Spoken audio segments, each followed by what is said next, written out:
We are fortunate to have a guest now who has worked and led on these issues for a very long time. Congresswoman Karen Bass chairs the Congressional Black Caucus and is a key sponsor of the House Democrats' police reform bill. First of all, thank you very much for joining us tonight. I know you are busy. Yes, thanks for having me on. I understand the DA's point, and I think we can get to that, which is the bigger headline, the substantive development is that there is a murder case going forward. Having said that, as you know, because you've worked these issues, whether there are witnesses, particularly officers who witnessed what happened, cooperating and the level of their cooperation makes a big difference over whether you get a conviction or not. I think that's why so many activists care about this. So I'm curious, just big picture, having laid out for our viewers the conflicting accounts, your take.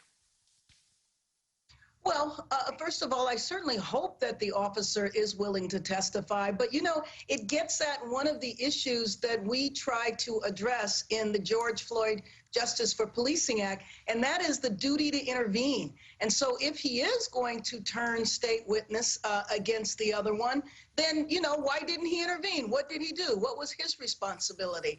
We want to make it so that police officers, when they see something going wrong, that they stop it. But you and I know that if you try to do that today, then you will be completely ostracized by your colleagues. I don't know if you're familiar with the case of the African-American woman in New York who did intervene when she saw her white colleague doing a chokehold, and she was afraid that he was going to kill someone. And so she stopped the chokehold. What happened to her? She got fired. And so it's that culture that we're trying to intervene on with the legislation.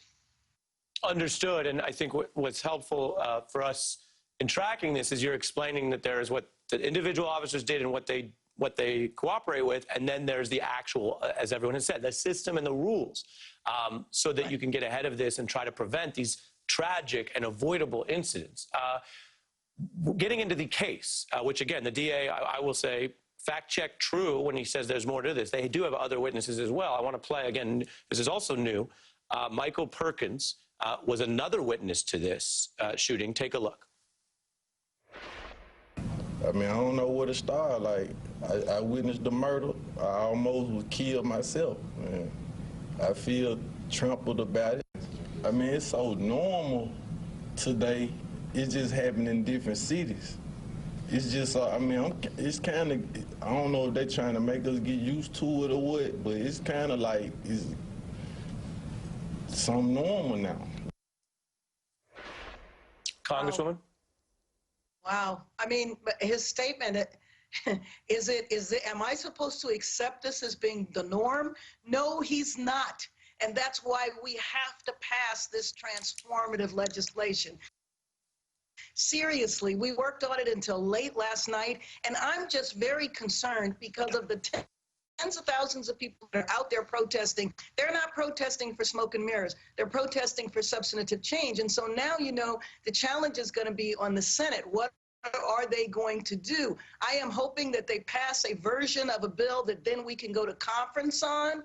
But the current bill that is there right now really has taken all of the teeth out of our bill. A lot of the subjects are the same, but if we were to pass today and to have signed what is in the Senate right now, then that young man and what he said could be the case in the sense that nothing significant has changed, and that's why we cannot accept that right now.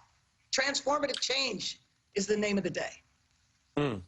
Congresswoman Karen Bass, who, as I mentioned, has been a leader and on the foundation of this for so long, I appreciate your views both on the case and the bill.